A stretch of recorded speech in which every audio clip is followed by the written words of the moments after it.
म्हणजे आता आपल्याला ज्या पद्धतीने रामेश्वर मंदिराला 10 लक्ष मिळाले, गुंठाई मंदिराला 10 लक्ष मिळाले, तसे आता आपल्याला मागच्या फडणवीसांच्या सरकारच्या काळामध्ये प्रत्यक्ष एका थीम पार्क साठी आपल्याला 250 लक्ष रुपये मिळालेले आहेत आणि त्याचा पुढच्या आठवड्यामध्ये शुभारंभ होणार आहे।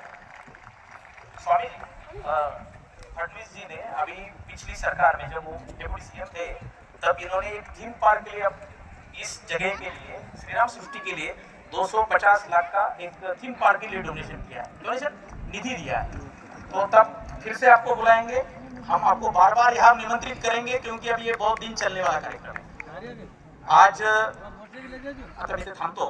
आज या ठिकाणी हे दोघेही महंत आले, आपणही दूरदूरून आलात, आपल्या सर्वांचं खूप खूप स्वागत आहे। असंच आपलं सहकार्य राहू द्या।